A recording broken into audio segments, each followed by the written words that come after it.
आपको YouTube channel पर स्वागत है। यहाँ पर आप देख रहे हैं पलामू चतुर्थवर्गीय कर्मचारी का सिलेबस। बहुत सारे लोगों ने कमेंट कर रहा था कि जो अगले बार पलामू में जो चतुर्थवर्गीय कर्मचारी के बहाली होगा उसका सिलेबस क्या होगा।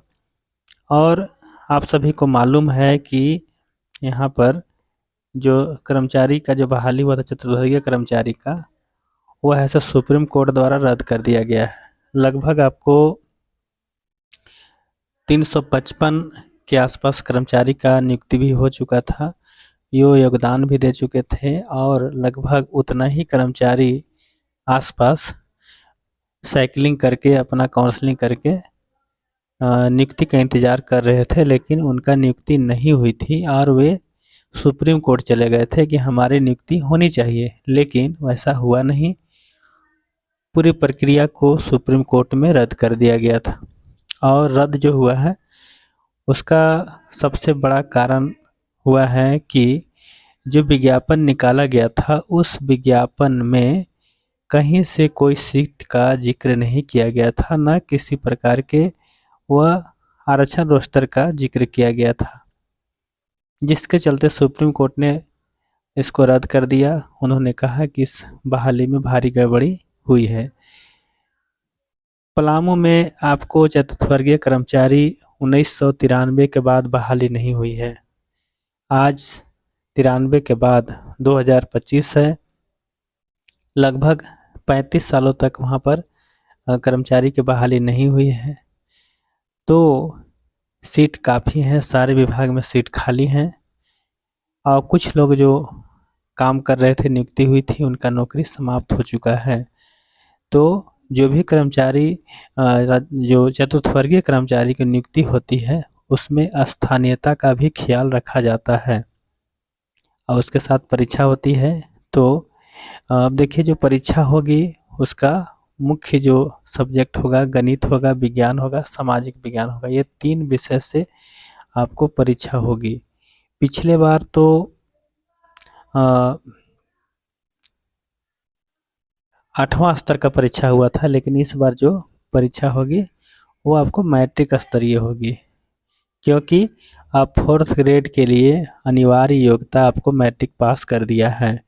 8 क्लास के लोग नियुक्ति में अब शामिल नहीं हो सकते हैं, इसलिए इसका सिलेबस भी 8 स्तर की होगी और इसका जो कुल अंक होगा 50 और कुल प्रश्नों की संख्या जो होगी वो भी 50 होगी। मतलब एक अंक में 1 प्रश्न होंगे और वो आपको ऐसे गणित से होंगे, विज्ञान से होंगे और सामाजिक विज्ञान से होंगे।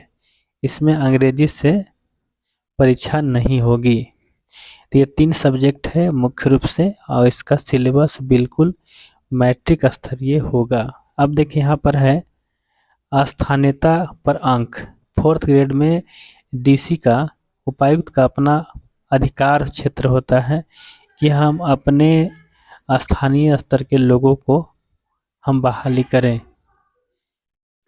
तो स्थानीय जो वहाँ के हैं, पलामू के निवासी हैं, उनको स्पेशल अंक कुछ दिया जा सकता है। ये निर्धारण नहीं है कि बीसी इस बार दिया जाएगा। इसके लिए अंक जो होंगे आपको कम बेसी हो सकते हैं, लेकिन स्थानीयता का अंक दिया जाएगा।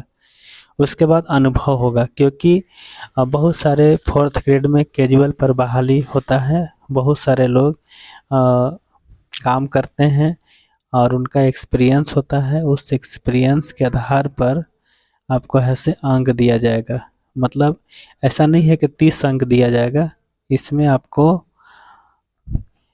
अंक जो है वह ईयर बाय होता है। मतलब अगर 1 साल अगर वह पूर्ण रूप से अगर कैजुअल में काम करता है तो उसका 2 अंक दिया जाएगा। अगर 4 वर्ष करता है तो 8 अंक दिया जाएगा। इस तरह से उसका एक्सपीरियंस होगा, उसी के आधार पर ये अंक ज़्यादा या कम हो सकता है।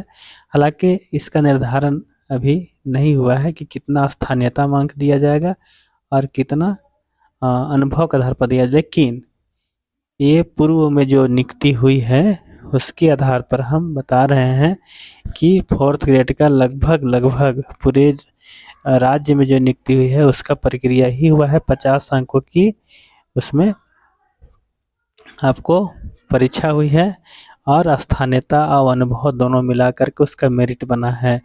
तो आप जो पलामू के हैं या उसके पड़ोसी डिस्ट्रिक्ट हैं उन सभी को इसमें शामिल होने का मौका मिल सकता है, लेकिन आपको 100% सिलेबस सही होगा।